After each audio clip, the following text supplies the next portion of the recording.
Hello, friends, and welcome to the Dice at the Table podcast. I'm your DM and storyteller, Drew Smith. Along with our cast of characters today, we plan on taking you on a little journey.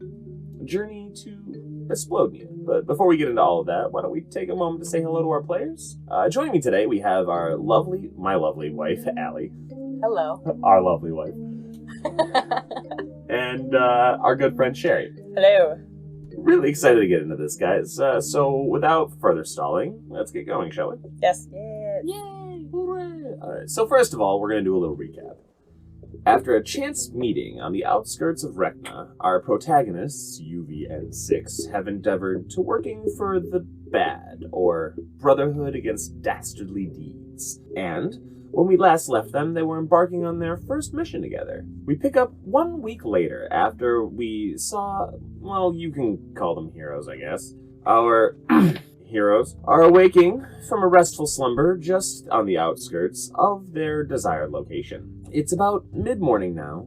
A vast and dense field of pitch pine and white cedar trees veiled by a thick fog, known by the locals as the Wandering Forest. It sits not but 100 yards across the field from them. It is said that this forest is inhabited by a strange cult of some kind. However, those are only rumors. The shrine you seek is located at the center of this mystic wood, and there you will find the resting place of the artifact you've been sent for. We start on the eastern edge of the forest, across about, like I said, a field spreading around 100 yards or so. There's a tree line, these nice, comfortable trees that seem to have lofty branches up above the ground, which are very, very important. Nice, high branches. We're going to start at the morning before UV went to bed. So, UV, you stayed up until about dawn, nearly, I would say, but you went to bed a little disappointed, unfortunately. You didn't get to see any stars yet again. But you did have a pretty cool dream in your sleep. Kind of a strange dream, actually. Nothing that seemed too ominous or anything, but these dreams are not exactly uncommon for you. You kind of just tend to stay up late, are almost always going to bed with the rising of the sun. You kind of just trance through the early beginning of the morning. You only need 4 hours for that, so it's not really a big deal.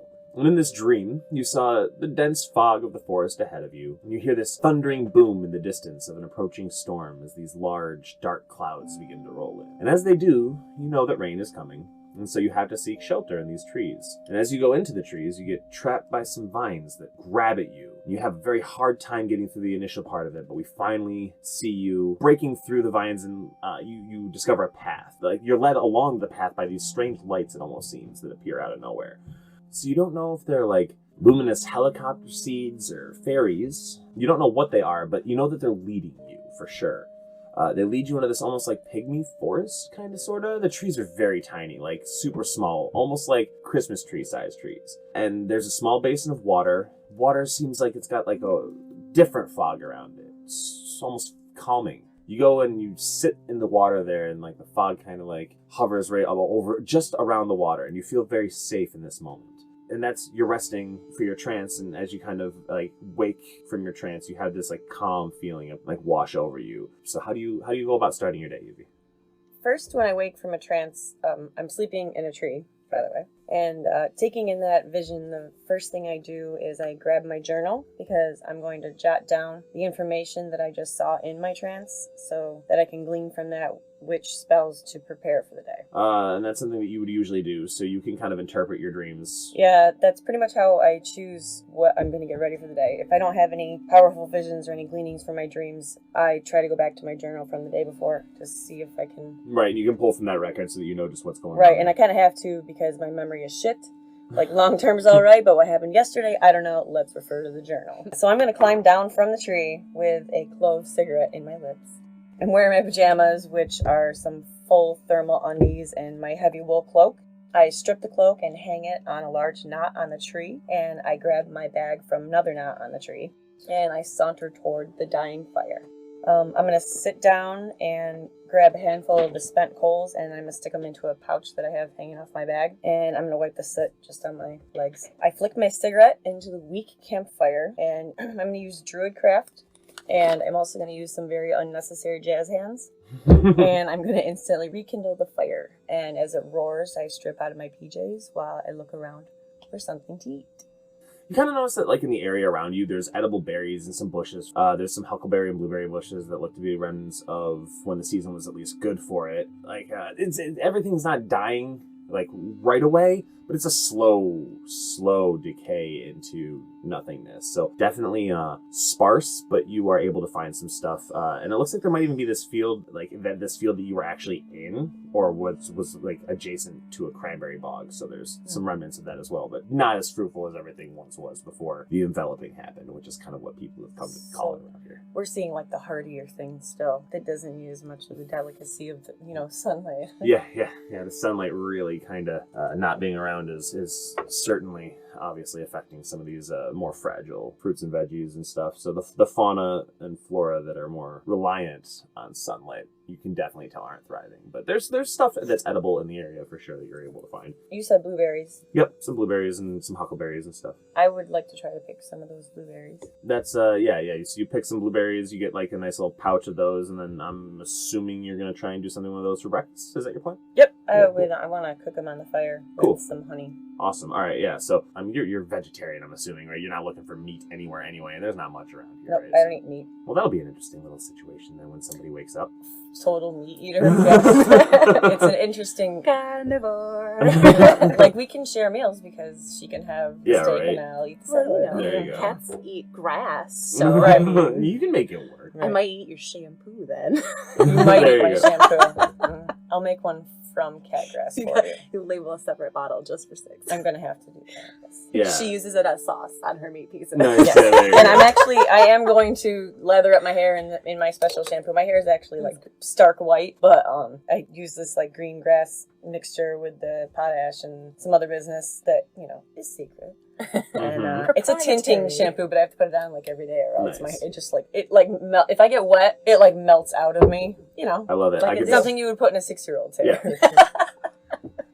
Most of the trees and like pine barrens around here, it's just like pitch pine and white cedar. You did also, when you were looking around too, notice that there were like some swamp magnolias that you probably pull some use from, and also there's wintergreen around. What color are the magnolias? Probably like gray is what I'm going to go with. Whites, grays, and blues are going to be the colors that you're looking for here. Seems like this stuff here all is going to be like The broody, palette's like the palette's very dismal. like a rainy painting Very morose. without the rain. So you guys, so as you're kind of doing your morning ritual, 6, how do you wake up then? You're kind of smelling some blueberries probably by now, cooking in some honey, something sweet kind of in the fire. It's that smells wafting up, and if you take a look at 6, it probably looks like she is about to fall out of the tree, because you might see probably both legs and an arm and the tail. So as you look up, you probably wonder how the heck she's hanging on still. She's gonna do like a stretch thing where she stretches real quick, and then she tucks her head kind of like upside down, and then she's going to fall gracefully, I'm hoping, out of the tree backwards. It's Okay. gonna look like it's on accident, but I'm hoping that she will. Land She's a on her cat. feet. She's gonna land gracefully, right? Well, before we find out if she does or not, let's just see if give me an extra acrobatics check to see if you are in fact as graceful as you hope you are. She will fall. Woo! Yeah, all right. Acrobatics. 22. I mean, you are a cat and you always land on your feet. You hear the sounds of somebody like kind of waking, and then the next thing you hear is as you see her like out of the corner of your eye. You turn over and 6 is just like Superman pose, like 3-point landing, like Yeah. on the ground, and then like stands up. Did and I just, like, see the kind whole thing? You just see like the very end of her, like you see like this You hear black. the thud and you see me in pose. Out of, Right. out of your peripheral, I imagine that you see like just this black mass just funk out of the corner of your eye, and as you turn, you just see her like get up and just like brush herself off and kind of like maybe like clean herself a little bit with her. As she lands and she notices UV seeing her, she does immediately start to sit, and she wants to like groom her face because, she's cool, but she doesn't want to seem too cool, so, nonchalant. Cleans her whiskers, makes sure all the fur is straightened up and everything like that. And then she pulls a little sachet out of the vesty corsety thing that she's wearing, and takes a peek inside to see if there's anything left of the herbs that she's collected, and she sees that it's empty. So Okay. she's gonna take a look around as she's going to do her morning exercise to see if she can spot anything that might smell nice. I think you said something about cedar. Yeah, you got cedar pine in the area, and then there's perfect. wintergreen too. So like Oh, as yeah, you're like that'd kind be of great. doing your little Right. acrobatics morning warm-ups. Right, so for for her exercise. Yeah. Like I said, she's going to collect stuff as she's going because, she's got the attention span of a bee. She's gonna find like these 3 trees, and she's gonna do this weird parkour acrobatics thing where she's just gonna run back and forth very erratically between each of the 3 trees, and then at one she'll climb up it a little bit, and then she'll backflip off of it, and then at the next one she'll kind of like bounce off of it but not climb it, and then she'll run around the 3rd one as she gets to it, and then she'll run all the way back to the next one, and she's just cardio. She gotta get the morning zoomies out. right, Yeah. exactly, zoomies, exactly. And it's funny too because I imagine that like she's doing like these rolls in the grass, and then like as you like roll past, like you get like a patch of wintergreen. So the next time you like kind of are in that area, you just do a quick little like cat moment where you stop and just boom, like just like attack it real quick and like find it, pull it out of the ground, and dig some out, and then like, take it, and then you're like, okay, stick it in my little and then baggie. and then you keep going. And just, Maybe rub a little bit on my face as I go. I gotta smell. You gotta smell good. You gotta cover that musk a little bit. Otherwise, it gets a little too musky, strong, odorant. You want musk, not must. Yes. Yeah, there you go. For Yeah. sure. And so once she's done, she's gonna come on over to the fire and take a seat and take a look at what Yuvi's got for her breakfast. See what's going on there. You want some blueberries with honey? Is there any meat in that? There is no meat in that. So 6 is going to use her senses and maybe try to sniff around for any water nearby. She's looking for fish. It's probably one of the easier meat things. Yeah, I'm gonna say that unfortunately there's not really anything nearby where you're gonna be at currently. Like I said, maybe like there's the cranberry bog, but it's more swampy water here. There's nothing that's like gonna get you anything great. You do, however, still in your bag have trail rations that the bad guys gave you before you left. It's bad food, but it's food. So it's bad food. It's not the worst. It's not the but worst. it's bad. Oh, that's Yeah, great. yeah. 6 doesn't want to be impolite, so she will take maybe a little bit of the blueberry gruel. Blueberry honey soup. It's decadent AF, baby. Decadent gruel. Right. Decadent gruel. I'm going to take a little bit of that, and then I'm also going to take out some of the salmon jerky from the provisions, and I'm going to devour that. Cool. And as you guys are kind of having your breakfast and discussing your decadent gruel and everything, shuffling out of a tent adjacent to where you guys were sleeping, a gentleman, kind of slowly and laboriously, makes his way out of the tent. And this gentleman is not exactly a tiny guy, but he makes it work. He's a human. He looks a little bit closer to the age of retirement. He's got a gut on him for sure. And this actually happens to be his last mission, as it were. That's terrible. It's kind of like a bad tradition that one of the old vets who's on his last job takes out the new recruits for their first. So this is the whole thing, So that is a bad tradition. What if he dies? Just one day from retirement. I mean, that he's got like this spiky, almost like military haircut, but it's under a leather helmet that he wears religiously, and it looks like one of those old-timey football helmets. I'm picturing that, and I don't think it smells very good. It's not going Hasn't to. washed it since he got it. No, Got it definitely the day not. he got here. No, it's got like the insignias that were all like stamped into the fresh leather have worn away to the point of almost like so that the leather is smooth. There's not even like a stamp for anything It's anymore. shiny. He's his name is Bellin. As you know him, and Bellin makes his way out of the tent very audibly. You can hear his knees cracking. He's kind of doing just like all the old guy things that they do when they wake up in the morning, like the grunts and like the little like All the sounds, yeah. the little burps and shit that they do. My dad used to call some of those noises barking spiders. Yeah. Yep. He comes over to you guys and he smells breakfast and kind of sits down and he's like, "So, what are we having today, guys? Does anybody have any coffee?" No. No? Okay, well, I'll just have to. Listen, I know I got some stuff back over in there, and he points at his tent that I could probably munch on, so it's a little trail mix or whatever. I'll be alright. It's okay. This should be an easy job. We're already here, so we can just get going. I'm just gonna go and freshen up, guys, and I'm just gonna go. Yeah. I'm gonna go. And he very awkwardly like just wanders back towards his tent, like just stepping backwards every 2 steps. Like I'm gonna go. Like I'm gonna We'll go. see you soon. And he's like, That's yeah. awkward. I forgot about that guy. We're being helped because we're new. And this poor guy. On his last day. Jesus. And he kind of comes back out, not like right away, but definitely not long enough to have cleaned up. His clothes are different, but and like he's donned his armor and stuff like that. But as he comes out, cleaning up is changing clothes. Yeah, well, because the smell definitely hasn't been completely removed. It seems more like it's been masked Just muffled. now. Yeah. It's like Gross. that situation where you've got a big pile of flowers and a chicken breast that's been sitting out a little too long underneath all of that. That's Yeah. So Bellin makes his way back out of the tent, kind of munching on some trail mix, and as he does, like, you don't notice him as abruptly as you did before. But he kind of comes out munching on some trail mix, and he's like, so, did you guys get the, wait, you have the sending stone? And he, like, pulls out the sending stone, and there's a little, like, text message from Master Andre on there. He holds out and, like, presses the button on it, and it does, like, this little, like, pop up like from fucking Star Wars. And he's like, oh, yes, this is, hello? Is this thing on? Yeah, okay, yes. So you are seeking the axe of Giant Jack. This is a largely now nearly useless axe that Giant Jack once used. He was, did I lose you? No, okay. He would wield it to defend the pine forests. It is, as it were, a bit of a demigod to these people in these parts. He was a stone giant.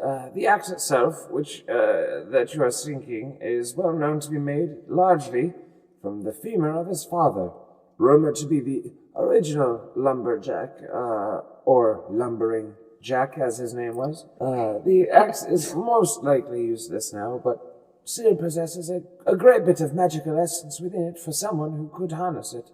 Please get it through this forest to the shrine, retrieve the axe, and bring it back to me in preferably one piece. And you all should be in one piece as well, if you could. It shouldn't be very difficult to find, however. I don't know what you'll encounter along the way. Good luck, God's speed, and please, whatever you do, do not get involved with Strahd's cronies if you see them. How the hell are we supposed to know who Strahd's cronies are? Wow.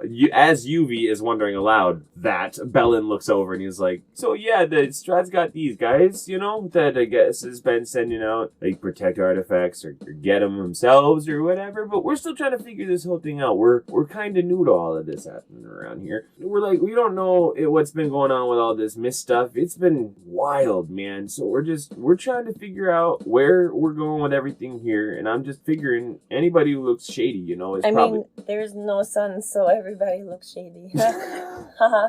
It's a joke. That's for your last day. That's for you. Okay. All right. He looks around and he's like, so we're just going to get this here axe. And I guess Strahd's guys, they work under, like, they call themselves this Order of the Raven or whatever. Great joke, by the way. They got these big fucking gaudy mask things that look like plague doctor masks. They got big beaks on them and stuff. The Raven heads, fucking weirdos, man. It's very strange. And some of the higher ups, like some of the priestesses and shit and cult leaders have these really crazy headdresses and stuff. It's amazing.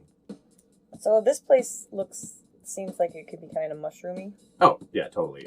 There's like lichens and shit growing all over the place. Mushrooms at the bases of trees. For sure, there's like mushrooms everywhere. I wonder if I could expend a use of my wild shape to look for a companion in the fungus area. Yeah, so while like Bellin is droning off about these people, and he's just kind of more or less like just talking to himself over in the corner, he's like, yes, you guys are really weird. They wear these masks and they're just super strange, and you know, I don't know much else about them, but they like birds or whatever, and he's just like mumbling to himself off in the corner. Right, like we got the point a while ago, we're just like, yeah. Yeah, and he's still going on about him. Let this poor guy ramble, I guess. So Six is kind of just nodding and going along, and while she's doing that, she's just gonna like take this time to wax her armor. Yes, that's and you know, she's a little scratched. She's gonna rub it up. That's yeah, nice. Hey, I'm gonna get dressed, I guess. So you while you get dressed, and then you go into like a trance after you get yourself like dressed for the day. Yeah. And you go into the fungal zone. So you got the Twilight Zone, the Danger Zone, and then there's the fungal zone. But you have to go past the Twilight Zone and way past the Danger Zone. It's like Bed Bath and Beyond, and it's like the This Beyond is like part. they sell are the snow globes, reciprocating saws, and coffee mug.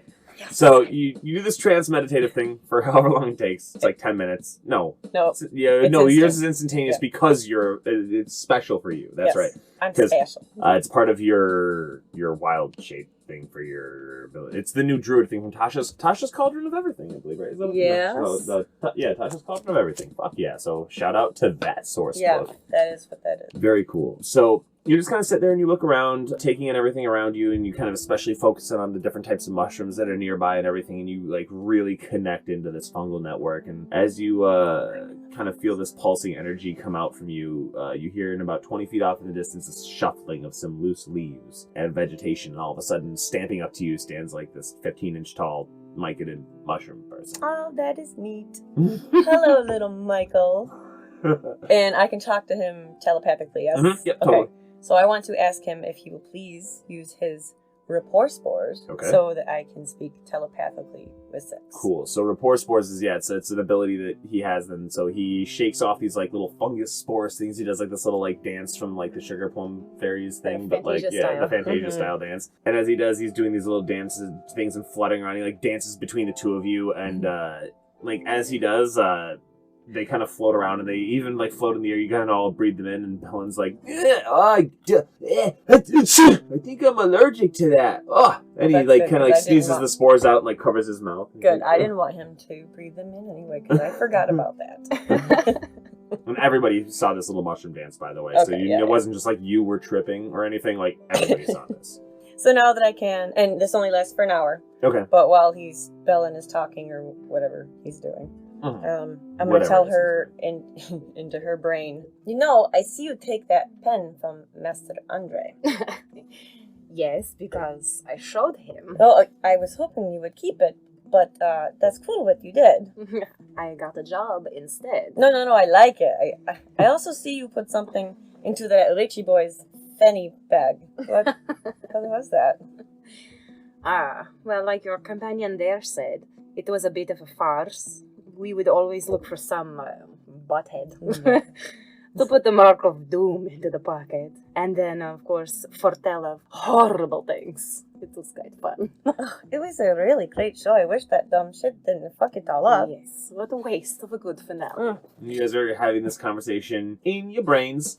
You finish up with this conversation, and the whole time Bellen's just like, so the plan is that we'll probably make our way here across this field, and in like 10 minutes after we put out this here fire, he's a total meticulous planner, so he has been talking the entire time that you've been doing this. He's going through the whole thing, and he's like, we're going to do this, and the next step, and then I'm going to let you all, if you take point on this one, I'm going to be there to help you out if you need any guidance. Did you want to stay here at the fire? A little bit and talk to... No, I'm going to think it's best if I come along with you guys, he says. So I think I will. So you guys make your way to the western edge of the Wandering Forest. You see a thick mist or fog kind of thing seeping throughout it. It's like really only sits about knee high, so it's about as tall as your little Michael friend there. Doesn't even seem to really rise. Like it just kind of comes above that area ever. It just covers it. Like it covers most of the ground and the roots of the trees and stuff like that. So it just looks like it's this sea of fog with these pillars of trees like poking out through it. It looks really cool. And you start at the edge where you are actually seeing a path that winds between these two little pools of stagnant water, and it leads towards the east and deeper into the fog-covered forest. What do you do? Head on in. So you're heading eastward. So you're heading eastward and deeper into the forest. Eastward. So I would like to ask, as we travel, how close together are these trees as we walk through them? The trees it's going to vary, but for the most part, there's like a path. It's old and beaten, but not really well kept. So it's no more than one person wide, like 5-foot path wide. It's kind of dense and thick for most of the forest. Is it dark in here? Yeah, very dark, actually. You guys can see. Dark vision is going to be super beneficial, so you guys head into the fog, and as you go... We both have that. You both have it, yeah. So okay, you guys are set there. You guys head into the fog, deeper eastward into the fog-covered forest. Michael's going first. And you guys take your first steps into the forest, and as you do, you come to a standing stone. Its face is almost worn smooth by aeons past. The only symbol that you actually can really make out from it at all is crossed axes. So the symbol of crossed wood axes is still recognizable, but barely. The path will continue to lead east, back the way you came to the west, and also southward. So which way are you guys going to go?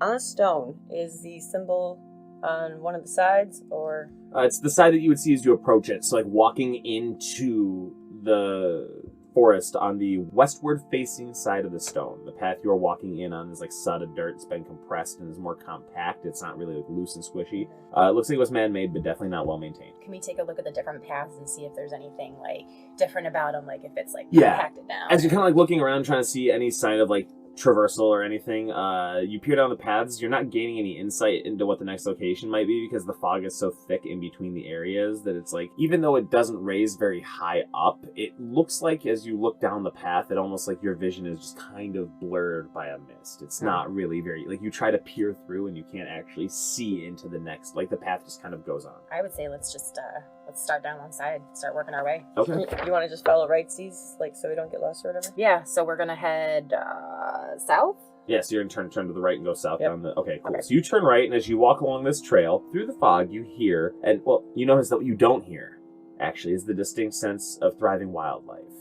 It's not like birds tweeting. There's not, like, insects or, like, sounds of leaves rustling or anything. Don't hear a lot of that. Everything just feels very stagnant. Spoopy? Yeah, it's a little spooky. This trail, you kind of come to an intersection where you have a trail that leads back to the north the way you came, and then it T-junctions off to the east and the west. But where the intersection meets, you see what looks like there's a slab table made of stone. It's almost got peat moss growing all over it. I want to scrape some of the moss and see if there's something under it, like written. Yeah, and actually, so, like, it's because the moss is like a just thick layer, and it almost like a carpet peels right back. And as you do, you don't recognize any intelligible writing. It looks like there's been a lot of it's lost to time. It's been well covered by this moss for quite a while. It looks like maybe you can kind of discern as you take time to clear away like the full slab and peel it all the way back. It looks almost like what it would be, you would assume anyway, to be the top of a flat table. But where the top of it is, you see a faint symbol of that crossed wood axis again. Your path is, it branches off either way on the table. How's the table orient? You're heading south, and as you approach the table, you're almost approaching it from the side. So the head, if you would quote, goes left to the west. When you orient, like how you see the way that the crossed axes are placed on the table, it looks as though the head of the table is facing towards your left, the west. So we're gonna head towards in the direction of the head of the table, so west. west. You go west. Yep. You head down through a small, foggy path, and as it clears up, you see that the path kind of flows now. It breaks off and heads to the south, or you could always just turn around and go back to the east. But a rotten shack kind of sits at the corner of this location, like at the bend, but not on the inside of the elbow, on the outside. You don't believe that anybody could choose to live here. The shack doesn't look like anything that would be habitable anyway, but like it looks like maybe at one point it was something, maybe like a guardhouse or something. You're not sure. Do we see the symbol on it we've been seeing? Give me an investigation check if you want. 11? Yeah, so you do actually see, but it's not on the house. You look around a little bit, and you look like there's a little piece of wood that was some kind of signage, possibly, maybe from like the door or like a post out front. It looks like it was broken in half, though, so you can only really see like half of the axe. Like, it looks really weird. It looks like almost like a less than symbol, like the one half of the one axe head and then the bottom half of the other axe handle. So does it look like we could get inside this place, or? It doesn't look like there's really much in there. You kind of can see just from the outside that the walls are falling like apart and it's dilapidated. It would actually more be, you kind of think it'd be risky to head into there. More it seems like it's not anything that you need to get any information from. Do you want to keep going south? You just keep following the symbols. I think that's probably... Okay, and that's probably the only way to go. Sort of, we can't get lost, right? If we just keep going right. I mean, for now, yeah. If you want to, you can always turn around. Okay. I'd say let's see where it heads, shall we? Okay, cool. Okay. That's fine. Yeah. So you continue towards the south. You follow the trail that naturally bends and continues to lead you in this direction. Looks like it's going to continue on forward. And you walk through this foggy path into the next little bit of a clearing. And here, the path is just going to continue southward, or you could double back behind you. There's enough of this clearing here where it's no longer just like a 5-foot path that kind of opens up a little bit. Okay. But there's a shallow pool of water on your left, actually, that looks like it's big enough where maybe someone would have had like a small fishing pond set up or like traps. But the ropes have long since rotten through, so it doesn't seem like anybody has fished here in quite a while. Okay, can I look around and see if I can spot the symbol again? Certainly, go ahead for another perception check. 17? All right, so you don't actually see any kind of sign like that at this point. It just seems like the trail is leading you in this direction. It's just naturally continuing on to the south. And this is more just like a break-off point where people could stop at the water and do their fishing or anything like that. You just have your choices are to follow it down the way you were continuing or double back and head back the way you came. I get the feeling we're in somebody's playhouse or like meeting place or something. Well, you know, the message from Master Andre did say something pretty specific about the fact that we're looking for a shrine. Maybe this is like, I don't know, the museum for the shrine or something. You know, I don't know, like an information booth or whatever, picnic area. I don't know, man. I'm just saying this seems like we might be in some kind of like a national park or something that's been lost or something. So if you want to head back, I think I know the way. I definitely know the way back. Okay, well then. Do we want to try the next path? Yeah. Okay, yeah. Yeah, and Bellin like kind of nods his head and like does like a little like bow and allows you lady after you. Okay. And y'all lead the way down. And as you guys head on and continue south through the path, you find yourselves at an intersection. The middle of this intersection, the path now would lead to the north, back the way you came. You can continue south, or it will turn left and head east. But it's actually kind of strange, guys. You need to give me a perception check real quick, and I'll have Bellin do one as well. Oh god, he is terrifying. You're a 9. 9 plus 5. Okay, cool. So, UV, you noticed it first, and you probably bring it to Six's attention. Bellin also got a 9, so he's kind of in the same boat that Six was in, like he really isn't there. You both kind of hear very faint voices, like children singing. So I need both of you to give me con saving throws, please. Of course you do.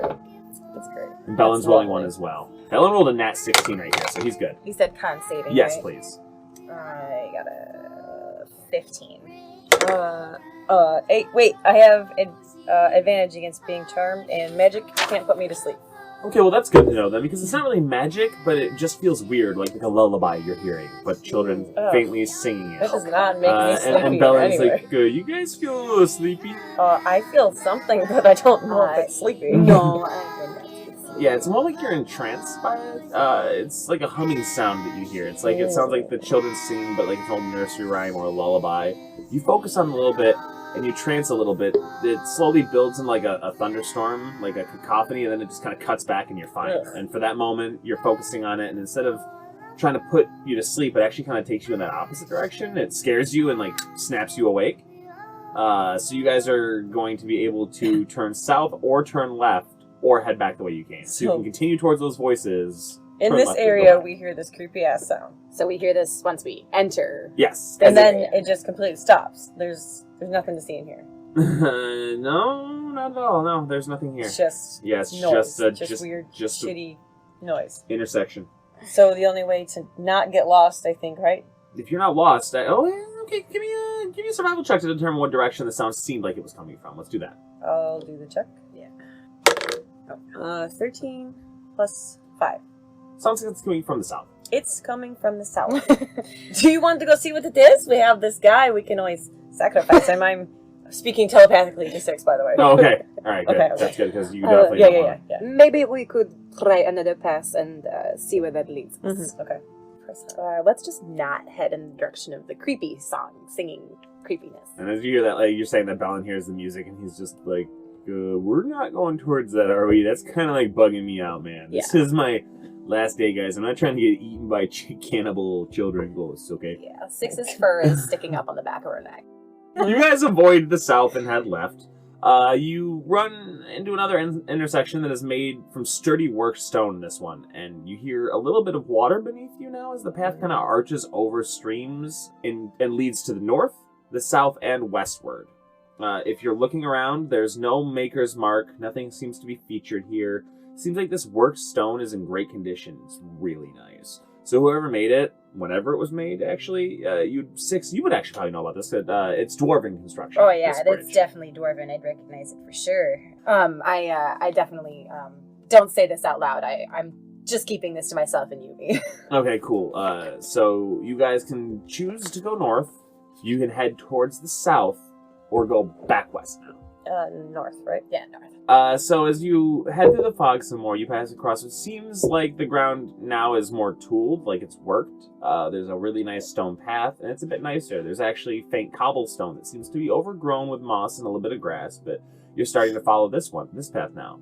And as it bends to the right, it leads eastward through a bank of fog that is particularly dense. And that's the only path. That's the only That way is it the way goes. that this trail is going, and it terminates here, it seems. No creepy children sounds? Nope, no creepy children sounds. That's good.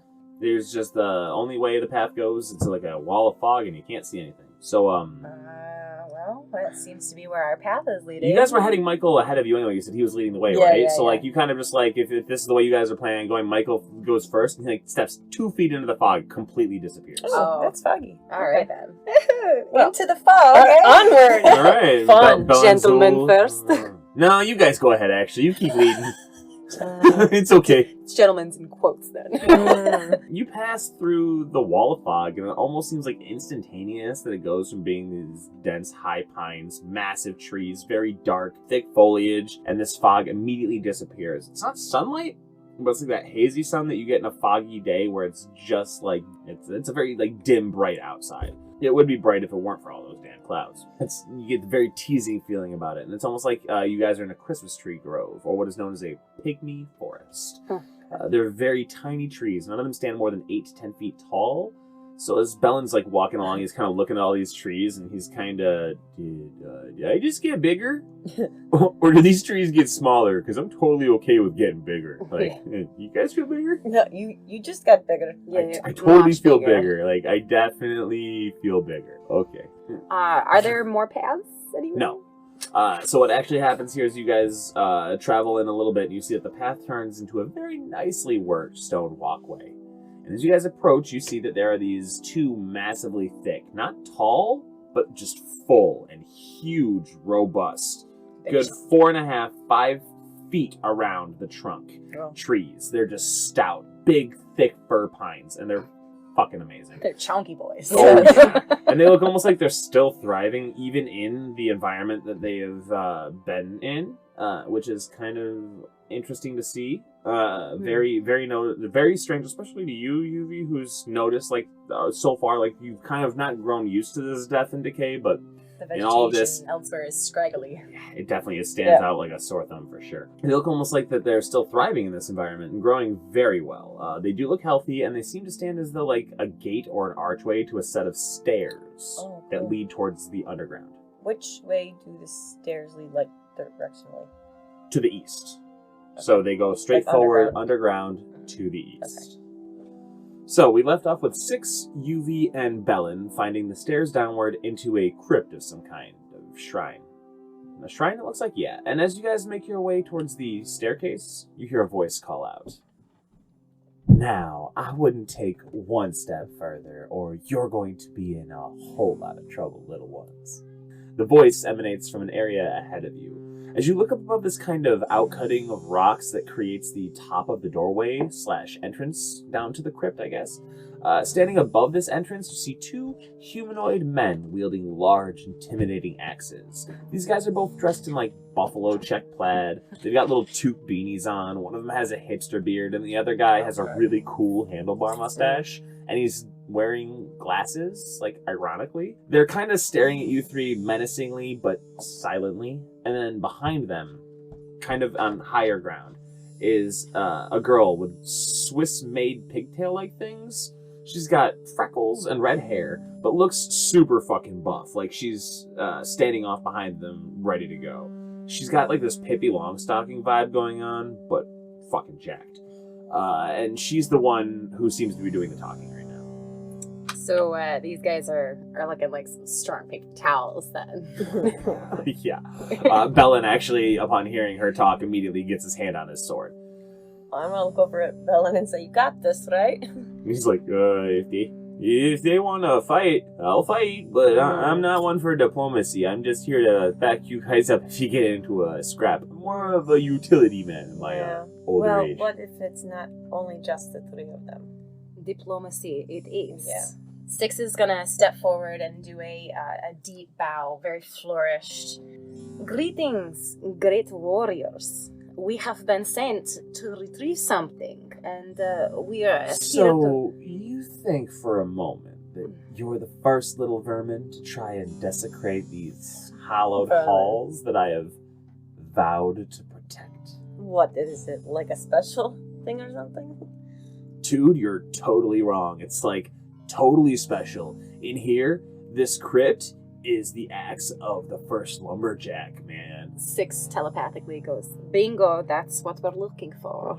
So she gives you this like strange toothy grin as one of the guys in front of her makes the statement.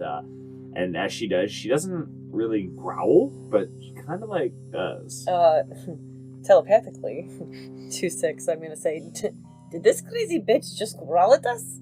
And I'm gonna walk up and stand next to 6. And as you do, she's like, not another step now. I will take one more step now. 6's hackles raise, and she goes...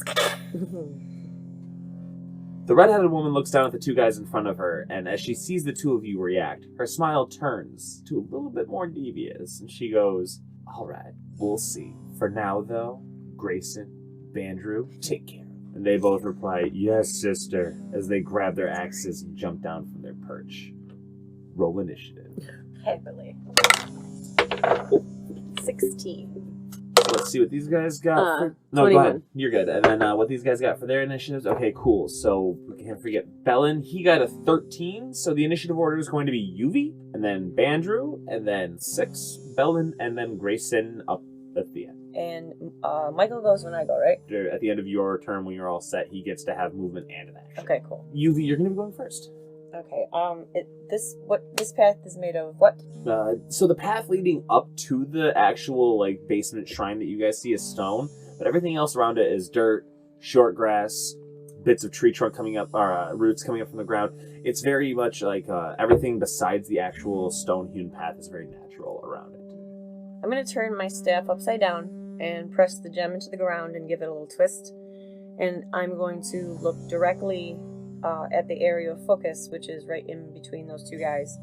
And I'm going to cast Entangle. So do you want to go ahead and describe Entangle, like the spell for us real quick? Certainly. Grasping weeds and vines spread out from the ground in a 20-foot square, starting from a point within range. For the duration, these plants turn the ground in the area into difficult terrain.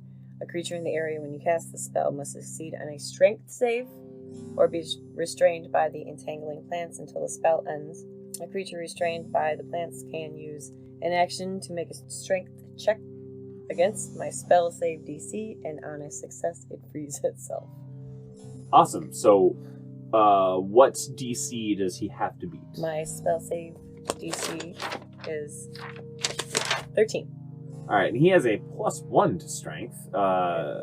Let's see how he does here. All right, so the first roll is a nat 12, so 13. He passes, but the second guy fails. So we're going to say Bandrew passes since he went first in initiative, and Grayson fails. So the failure is restrained, but Bandrew has difficult terrain around him, correct? Okay, cool. Yeah. And then my little Knit Sprout boy, Michael, is going to start approaching. He only has 10 feet, so he's only going to get to here. Okay, cool. I'm going to say that he's close enough to swing at that one guy if he wants to. Bandrew? Yeah. He's going to attack with his cute little fey mushroom fist. Look at you! He has +1 to hit, reach 5 feet. Okay. 3.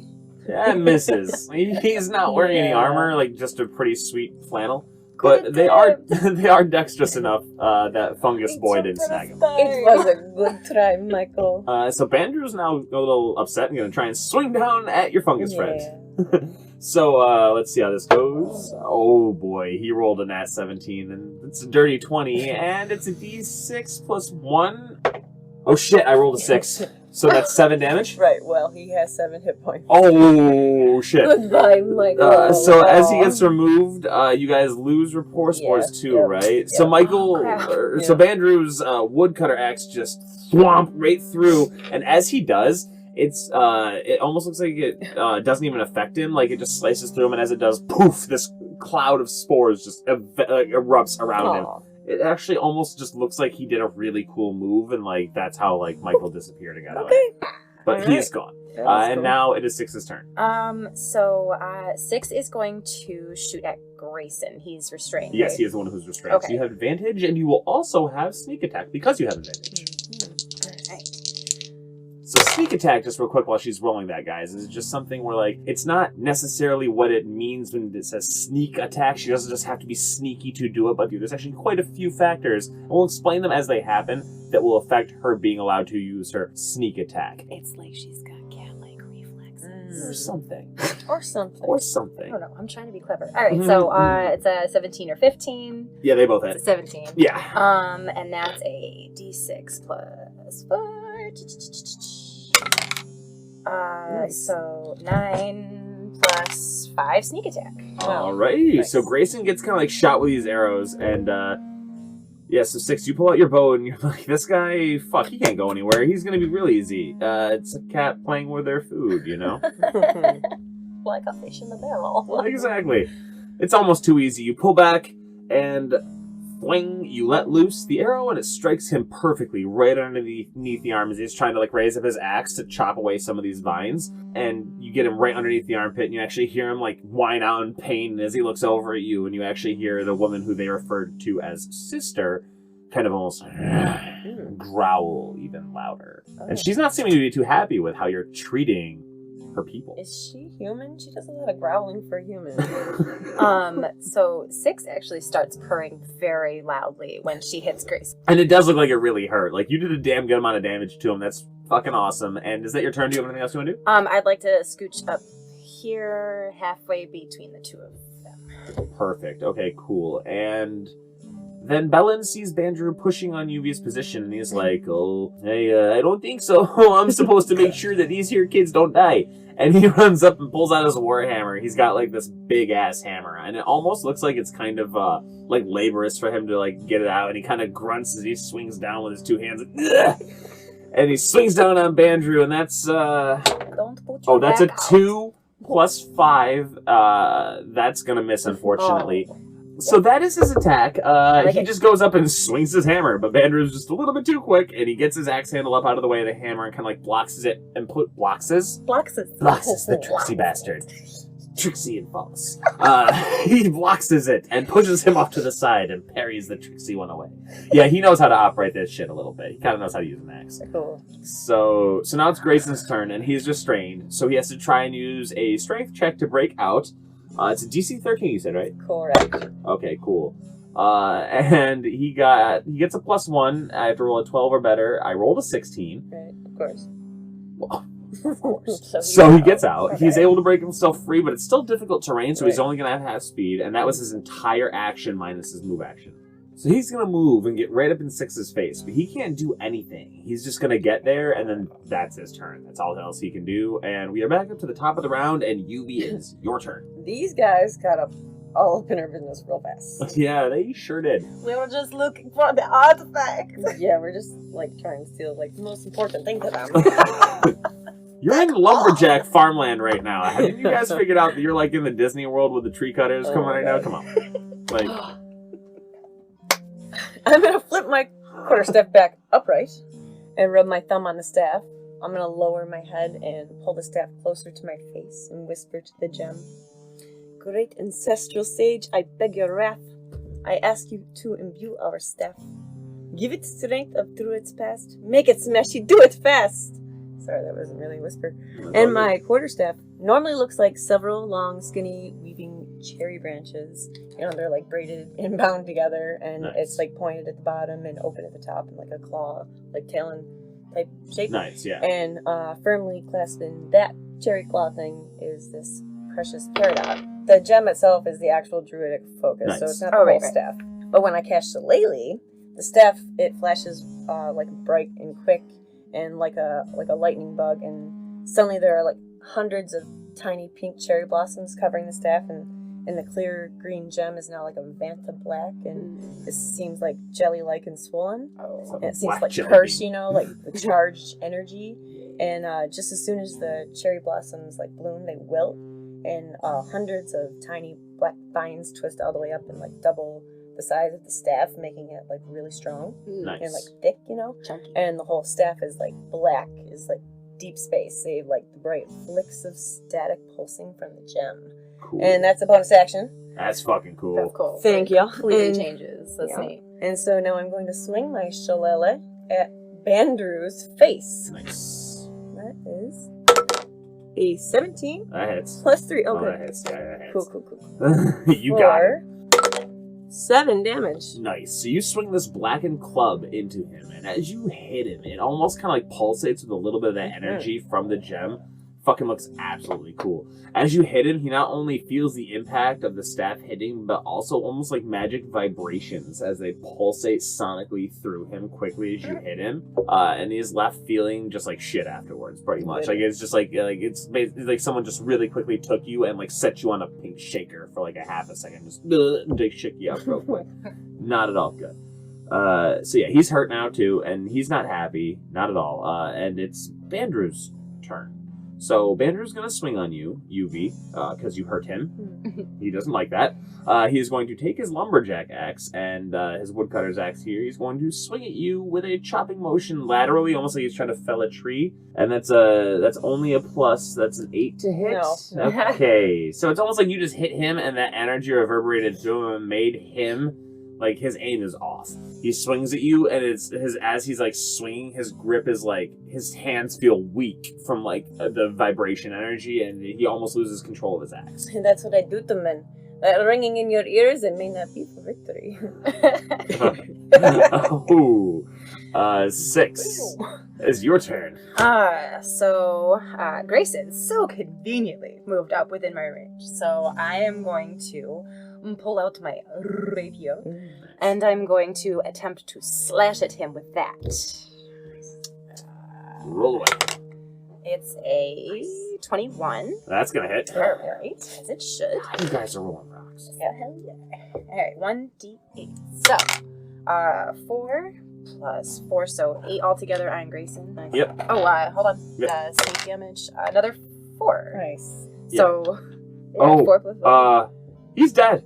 8 altogether on Grayson. That's God. So just so you know, Yeah, it's Bandrew 12 looks on hurt the and Grayson is dead. Yeah. Bandrew is on death's door. Bellin is now assessing the battle, and he looks over at Bandrew and is going to try to swing down on him with his hammer. He uses the one hand to kind of reach out and grab at him, and he's like, "Dude, quit moving, man!"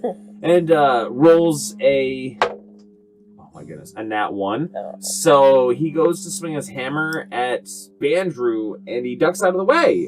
So I'm going to need you to roll, UV, to roll, to see if he beats your... Oh. Or, sorry. I'm going to need to roll to see if he beats your AC, UV. I apologize. If he does, he's going to hit you with a follow-through. Nat 9 plus 5 is a 14 to hit. No. Okay. Okay, so That's good. he does not hit you. He swings, Bandrew ducks, and you see he's about to, like, he's pivoting on his heels and, like, doing, like, a hammer, like in the Olympics, like one of those swings where he's just my really God. putting his whole, like, Oh, ass into it. And as he's kind of swinging around and Bandrew ducks, the whites of his eyes get even bigger, and he's just like, "Oh, God, look out, Yumi!" Oh, God. And he screams, and he's like, "Oh, look out! No!" And as he follows through, you see the hammer come flying at your head, and you just deftly, at the last moment, whoosh, like Neo, back out of the way, like you just, and like it literally just goes right in front of your face. And It's like the close-up of the tip of your nose with the... Yeah. if she had a clove in her mouth, he would have taken it right out. Oh, Things Like, it are would've been looking perfect. super cool in my head. Uh, For fuck's sake, can you not swing at me, please? And yeah, he does a whole swing and ends up in a complete circle back where he was standing again, like a Cool. little dizzy, holding his hammer. And at the end of the round, you hear from back in the trees the voice of the woman known as Sister. "Well, if you're gonna have to do the job, I guess you gotta do it yourself." And as she says that, you hear the sound of fabric tearing, bones cracking, and Oh, shit. a What is she slight growl and howl as she transforms into a werewolf. Of course she Jumps does. a good 20 feet down over the corpse of Grayson, and claws bearing, teeth out, she howls and growls at you, especially 6. And I'm gonna have her roll initiative. She rolled a 17. I thought I smelled a dog. I want to look Bandrew in the eyes and say, "You are about to die, my friend. I am sorry, but this is just too much fun." And Pandrew's like, "Good. That's okay. I'll die. Sister's gonna, like, tear your freaking head off. Yeah, no, she's gonna die too. You know she won't. She's not gonna die. I know you wanted to put the money. So, does that make This sense? guy, what? It's the start of the round 3. Like, he's UV fighting decides just to berating fight. and picking on this guy. What are you doing? Yeah. Just picking on this I'm dude? gonna raise my staff to the sky and outshoots a green laser beam from the gem, which might catch somebody's Oh, attention. 6 immediately starts looking for the dog. Yeah. Yeah, Bander's like, oh, is this an ELO show, man? I'm glad I'm entertaining this guy. I think he's going to be noticeable to just about everybody. All of the shooting stars in space change course and gravitate toward the point in the sky where the dot, hits, and it sort of resembles sperm racing toward an egg. Time to get through the eggs. And the first star to reach that spot in the sky, it immediately shoots the fuck down and hits my intended target, which is going to be Bandrew. Nice. The other stars and then resume their original path. But that's Guiding Bolt, Nice. and I get to use that as a cantrip. Very cool. So roll your attack. Can you go ahead and describe it your flew spell? all the way off the table. Oh my god. You go ahead and describe your spell to us too as you do this. Okay. The spell, Guiding Bolt, is a flash of light streaks toward a creature of your choice within range. Make a ranged spell attack against the target. On a hit, the target takes 4d6 radiant damage. The next attack roll made against it before the end of the next turn has advantage thanks to the mystical dim light glittering on the target until then. Roll to see if you hit. 14. Hits. 4d6. 14. So, 14, you basically see what looks like the equivalent of a small meteor just smash Banjo on the top of the fucking head, and he's covered in stardust. Like, there's just this glitter everywhere, and he was basically hit by a fairy bomb. Nice. Poof! Everywhere is like the finest biodegradable glitter you can find. But the glitter's also like a Vanta black, like deep space black, so it almost makes you look like you're missing little chunks of yourself. I was gonna say, if it doesn't sparkle, it's a hole. Yeah, it's the opposite of sparkle, but still quite noticeable. It's a Darkle. It sounds like a thing Batman would like. Sounds like a great cereal. Would you like some Darkles? Actually, no, TM. Never mind. No. Would you like some Darkles? TM. Those are mine now. I'm selling them. I have the one that can run this whole media empire. So they did not kill him? Darkle sponsored by Batman. No, that did not kill him. He is fucked up. He basically just got hit by a meteor. Nice. So, yeah. I'm gonna say to Bandrew, listen, I'm telling you, you might want to disengage from me and just give up because I'm going to kill you. Dude, that's like totally fine. And he like coughs up blood. Sounds That's like totally it's fine, but like, sister's gonna kill you. Gods, I think I can. Oh, I can taste blood. It looks like you can taste blood. So now it's sister's turn, and she lets out this ridiculous howl Dog's so and ridiculous. dives towards Bellin. An eye for an eye. You take one of mine, I'll kill one of yours. She dives at Bellin and like pounces at him. She is going to attack him twice.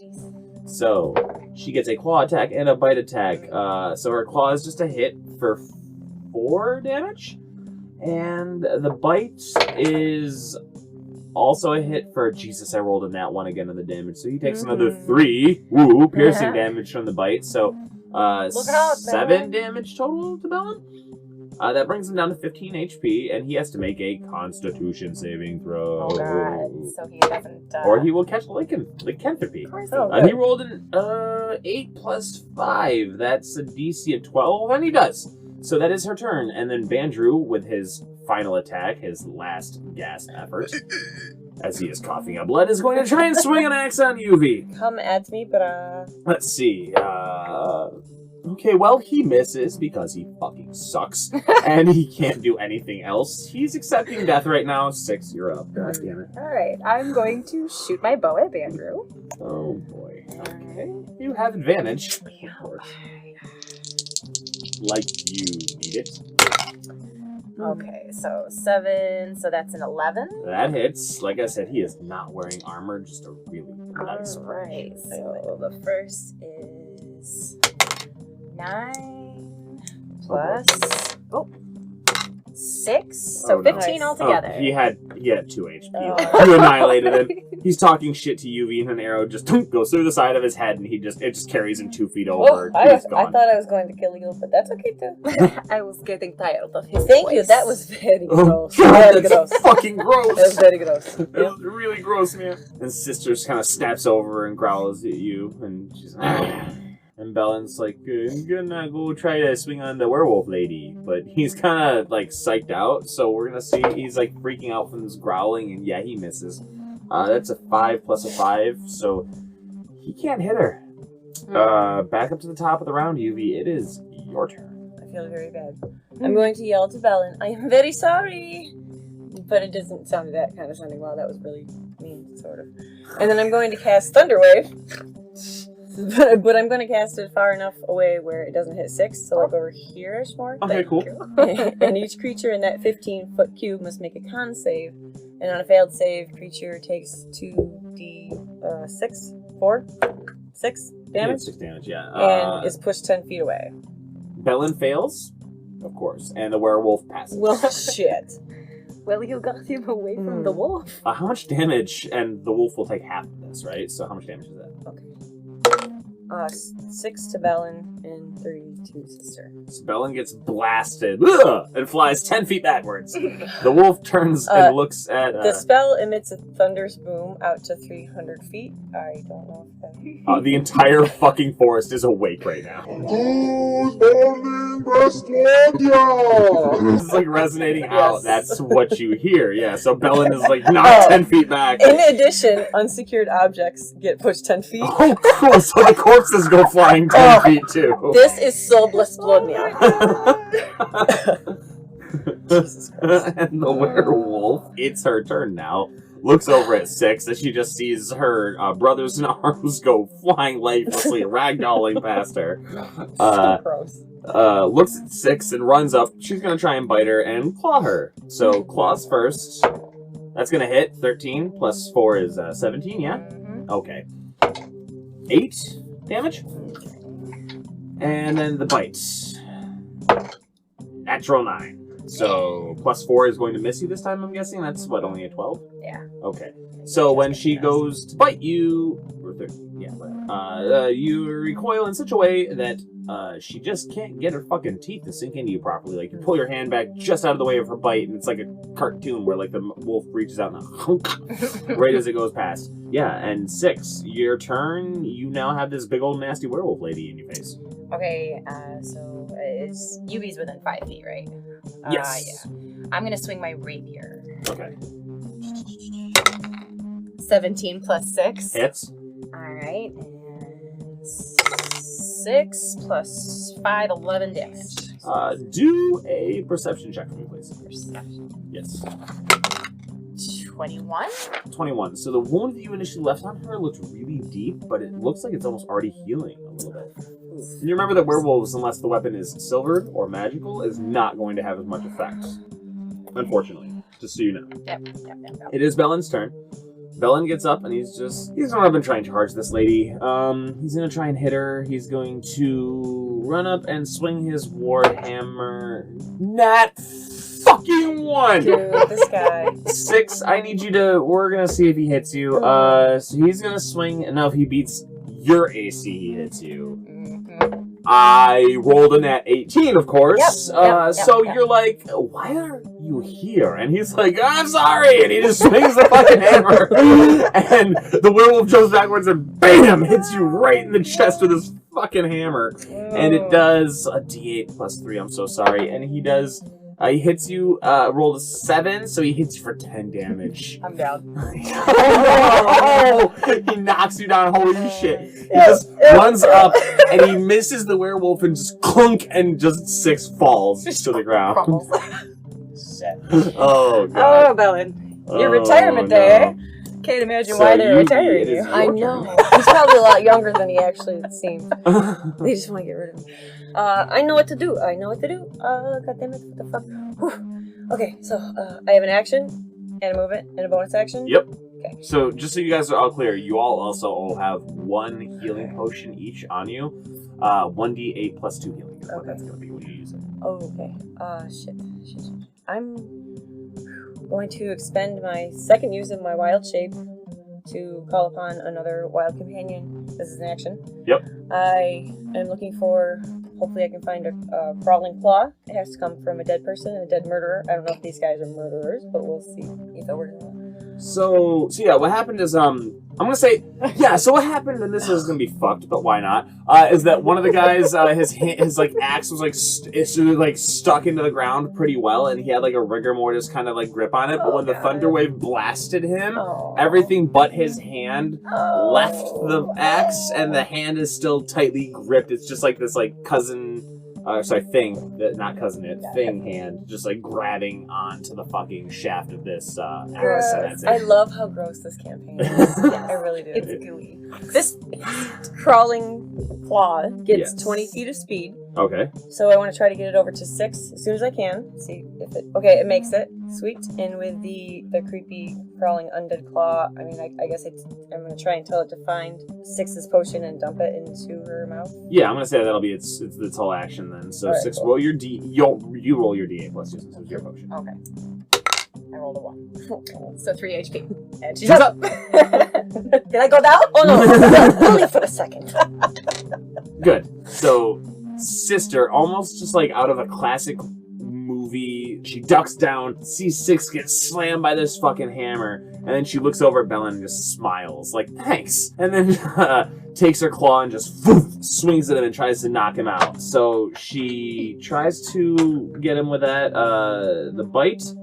Nat 1. She bites her own arm. So she hits him with the claw, misses the bite, 7 damage to Belen. He is fucked up. He is not looking good. He kind of like lets out one of those like old man like, ugh. You still got a chance. Ow. Oh.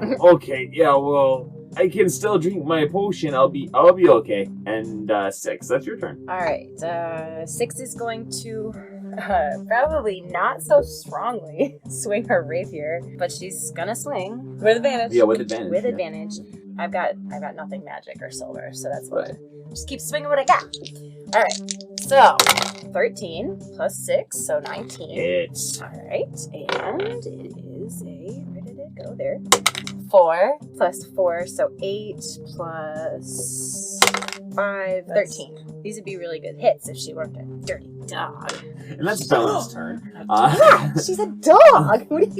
What do you want from me? That's She came Belen's at turn. us. On his turn, he's going to pop his potion, and he gains 7 HP, so he's back up to 9. And he's going to try and swing his hammer on this chick. Here we go. Natural fucking 17. Nice. Smashes into her for Not magic. 12 not magical damage. But you guys are actually doing some serious, even without magic attacks on her. Like, even if it's half damage, just 6 points of damage is going through each time on these hits. These are not bad. You guys are doing some pretty decent damage. Back up to the top of the round, it is Yuvi's turn. I'm going to swing my shillelagh at Sister. 7. Miss it. No shit. But next I'm going to have my little claw to be named. Claude. His name is Claude. Okay. Claude. Okay. Claude is going to come over to Sister, and what does he do? So. He's going to attack with his claw. Surprise! He's going to go for her We like face. claws today. 6. 6 misses. Yeah. Well, that was my contribution. I have flank though. Oh, I didn't roll for that. Oh, yeah, that's right. Yes, you gotta do that. On Claude's or mine? Both. Okay, sweet. Mine first. You get to roll again. Doesn't make a difference, so that's a 9. His is now a 17 though, Okay. and he's gonna claw fist at her face for 4 bludgeoning damage. 4 bludgeoning damage. Is that technically magical damage? He's a fae. Yeah, we'll say it's magical damage, yes. Good. So now it's Sister's turn, and she is going to attack Belen. The first attack is the claw. That is a natural 6 plus 5. So it misses. And then the bite. That's 12 plus 4. That is a 16, and that hits exactly for... This is where we're going to have a little fun. For 9 damage. So he drops down. He is unconscious at her feet. That was the bite? That was from the bite. Oh. And I'm going to make him make a con save roll over here, but I'm not going to tell you guys what happens from that. Oh. Well, shit. Yeah, so he is down on the ground right now. He is... Yeah, he's down and he is not looking great. So 6, it is your turn. Alright, so 6 is gonna attack with the rapier again. With advantage, right? That is... Yeah. Yes. Alright, it is. So 18 plus 6. Yes, it's gonna... Yeah. Hit. Alright, for 11 damage. Damn, okay, yeah, you fuck her up. Okay, so it's Bellin's turn, so he's going to have to make a death saving throw. Alright, so he fails his first death saving throw, I'll tell you guys that much. So he is laying there, he is starting to bleed out, and it is now Sister's turn. She is going to use a burst of energy. You see that she's got like a cracked tooth, this werewolf, she's got hair missing, there's huge like pieces of her like fur torn out, she's got gashes all over, she is not looking good. You guys are fucking her up. And she kind of sees now that she's got one of you down though. And you kind of see that she, like, her eyes almost kind of like alight with like a little bit of a glow, and then she has like this burst of energy, and she scoops down with one arm and throws Bellin over her shoulder, and then leaps 40 feet away from you guys, up over the trees, out of the pygmy forest, and into the fog. But as she does, because she is next to you guys, she's going to incur attacks of opportunity should you want to take them at her. From both of us? No, actually, it's one of you. Sorry, one of you gets one. I don't care who, but one of away. you gets an attack of opportunity on her. I have magic. Yeah, with your if you're gonna do more damage. I'm gonna swing on this bitch with my shillelagh. Yeah, go for it. 12. That's an exact hit for her AC. She's carrying Bellin away right now. 6 points of damage. And you rolled that with advantage, right? Perfect. Yeah, because as she's leaving. Awesome. So 6 points of damage. Well done. You guys fucked her up hardcore, and as she goes to jump away, you swing that stick into her. The crackling energy hits, and these little black specks of void sparkles or darkles TM come shooting off. Even though you connect and you hear it, she has definitely escaped wounded. And as you do, it's almost like kind of like the sound of a dog yelping. Like you catch her, and it's like it sounds. It makes like me a little sad, but her. also fuck this bitch. I mean, you know for a fact that it hurt. Unfortunately, with what's left of Bellin, you can only assume that he's probably not going to survive this, but you don't know. I mean, who knows? Which way did they run? They went off to the north. 6. Are we going to go after them? Our artifact is not in that direction. That's a great point. Cool. No, then. We are not. Okay, Poor guy. so you guys... Have a good retirement, my friend. Rip, you may... Possibly F to too. pay respects. Alright. So yeah, you guys make your way down these stone stairs into a small stone room that seems to have a little altar set up, and on the altar, almost as big as UV, is a femur bone that has been engraved and carved and wrapped with straps of leather to basically be utilized as a handle for this very large woodcutter's axe. It is now sitting, and as you get closer to it, and the altar that is holding the axe, you can feel the magic energy pulsing off of it. The blade looks tarnished and beaten, but you can definitely tell that this is what you have come here for.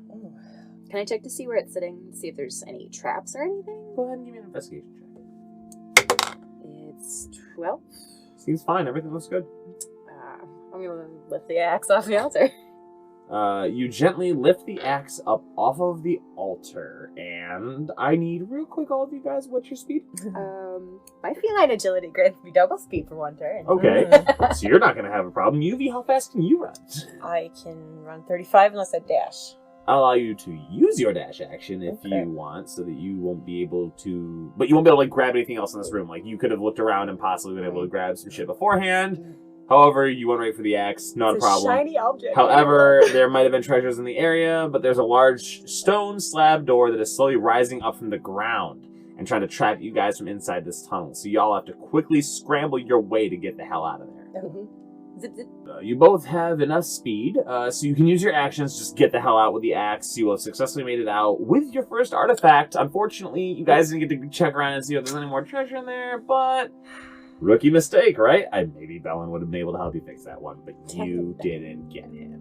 You didn't have anything to do with him getting disappeared. Yeah, with that, we will end today's episode. So thank you all for listening, and we will pick up there next week with what happens on your next excursion after you have returned the axe to Master Andre. So yeah, we will see you guys then. Thank you all for listening. Bye. Bye.